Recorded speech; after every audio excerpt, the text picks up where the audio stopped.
Hi, everybody. I'm really pleased to tell you that next week, my dear friend Mirabai Starr will be doing another class with us called Becoming an Everyday Mystic. And I put pressure on her to do this class actually because I thought that the subject matter is so beautiful and so timely and so wonderful. And full disclosure, Mirabai is a close friend, and I've known her for years, and I find her to be an exquisite person and an incredible writer and a wonderful teacher. But beyond all that, she is an authentic mystic. She is deeply, profoundly in touch with spiritual truths that are so worth sharing.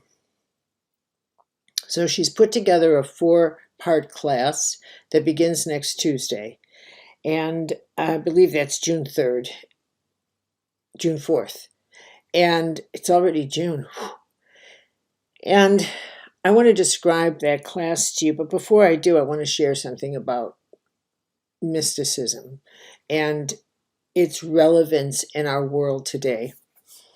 You know, a mystical experience is an experience of phenomenon, of the nature of what can't be seen, of the nature of the sacred, of the nature of something holy.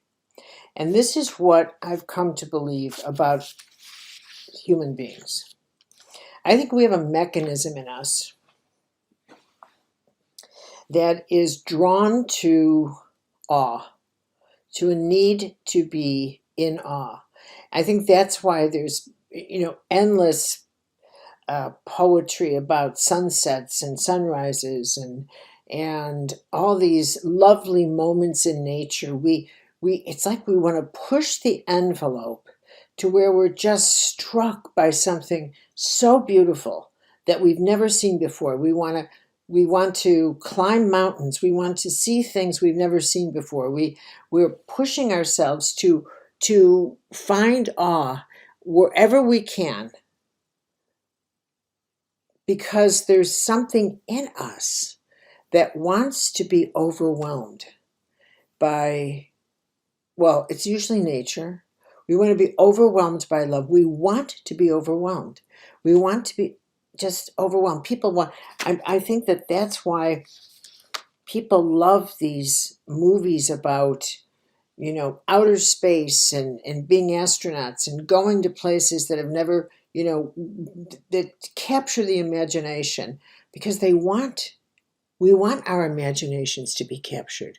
We want to have these experiences that somehow position our physical life as secondary to a much greater atmosphere. It doesn't make sense to our ordinary mind, that this physical life, that living and dying is all there is. It doesn't make sense.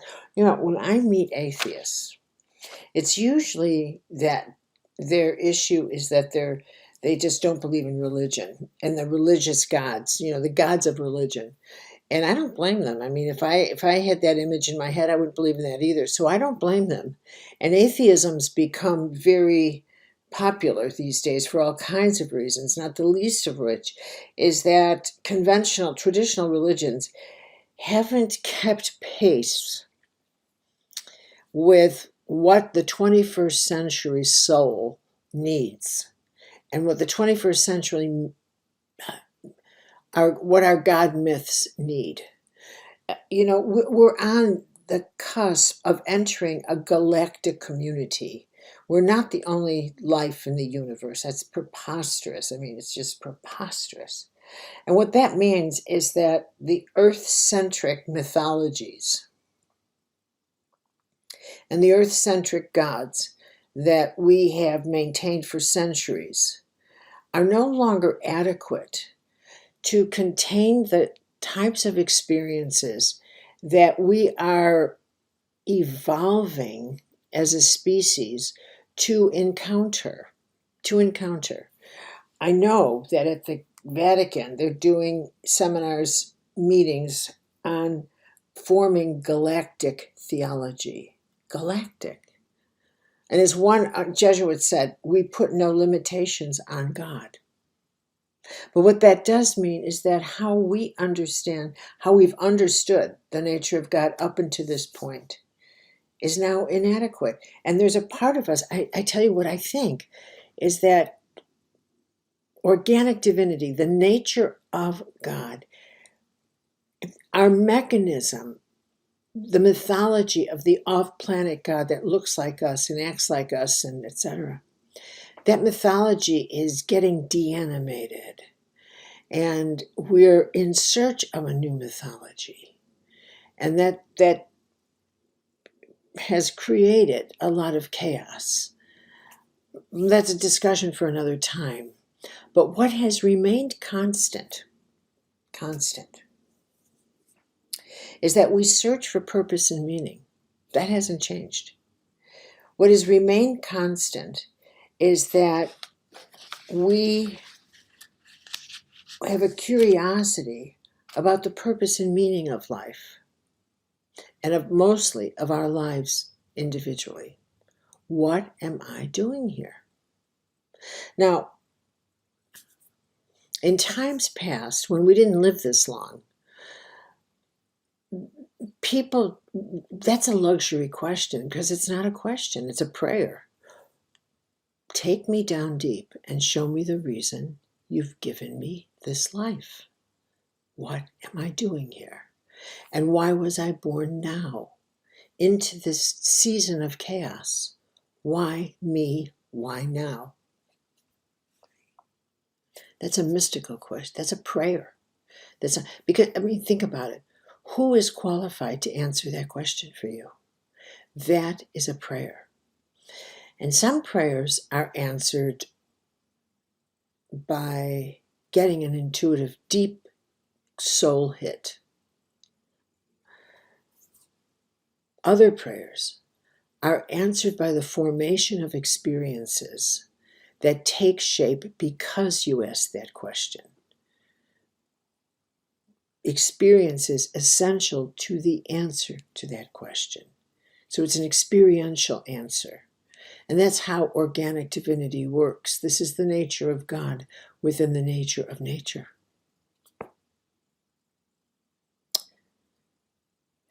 In what I would call organic mysticism,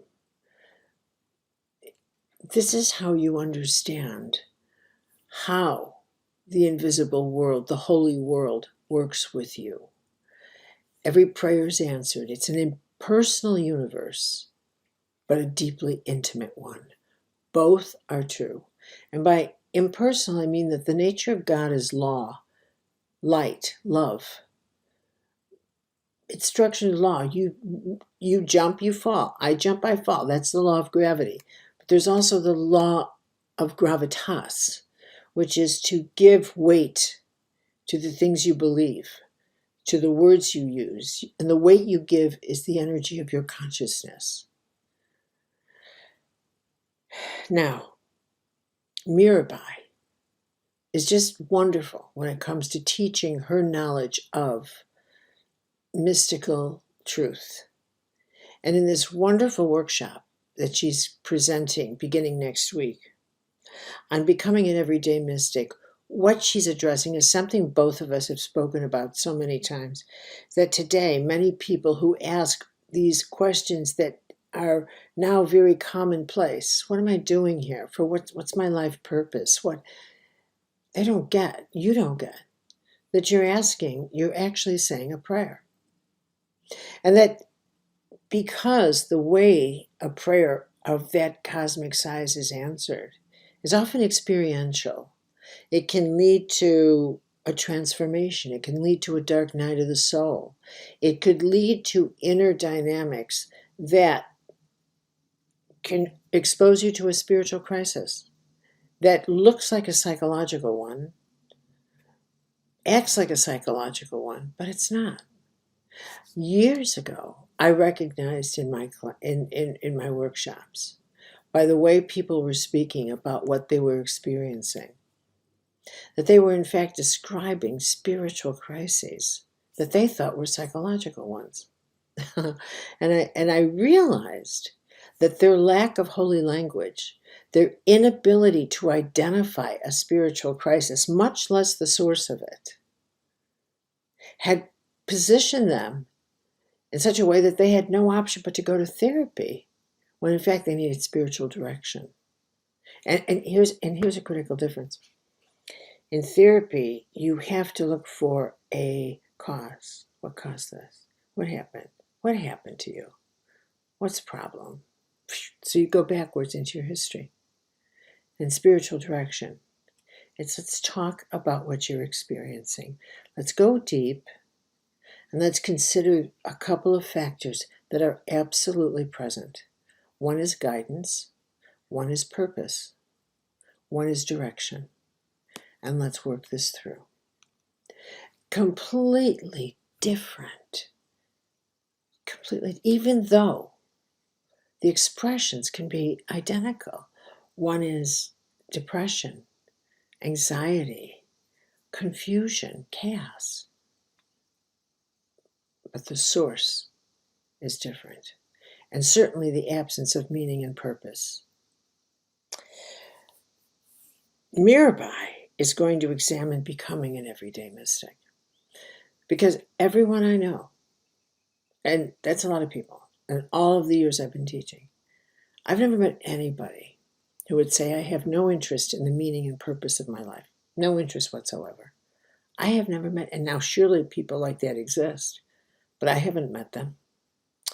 And I haven't met anybody at all, who's satisfied to think that at the end of this life, it's the end of their life when they die, that there's nothing after this.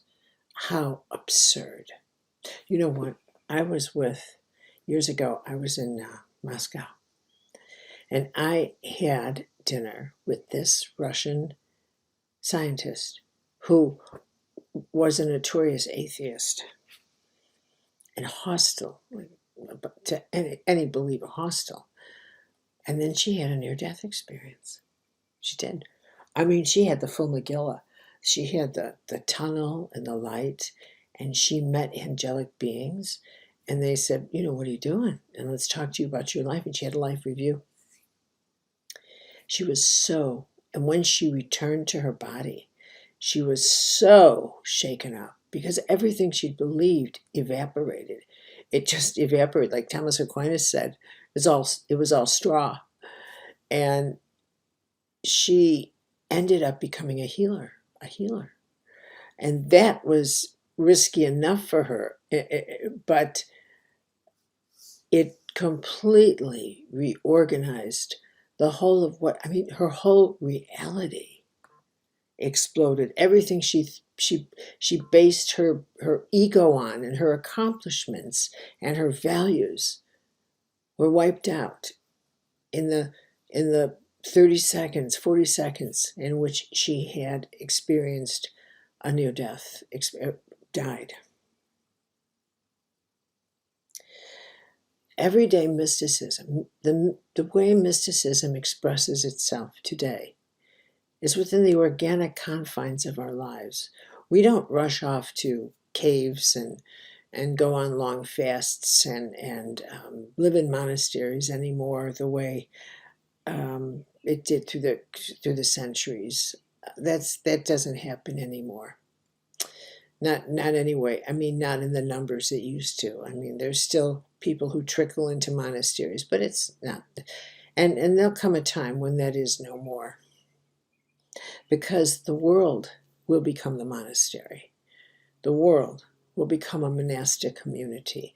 Not in the way you might think, but it will become a conscious monastic community, in that an organic, a biospiritual, ecological theology will eventually, not in our lifetime, but eventually, it will become the common thought in our planetary community as we understand that all life breathes together, that we are creative agents of what unfolds in this world. And we are the beginning of that passage into that incredible paradigm of reality. Mirabai is going to present a beautiful class on what it means to become an everyday mystic in this organic world, in a world where you go about your everyday life, but you're seeking much more than everyday things. She has 4 classes. The first one's called Intention and the Power of Your Intention. The second class is Attention. The third is Connection. And the fourth is Feeling. I'm going to be interviewing Mirabai tomorrow, so I'm going to let her go into each of these classes in depth. But I will encourage you deeply, deeply, deeply to consider taking this class for yourself and listening to someone who truly, truly knows this profound journey of what it is to be a mystic in a world in which everyday life, every day in the simplest way, has more meaning than you can possibly imagine. Thank you, everybody.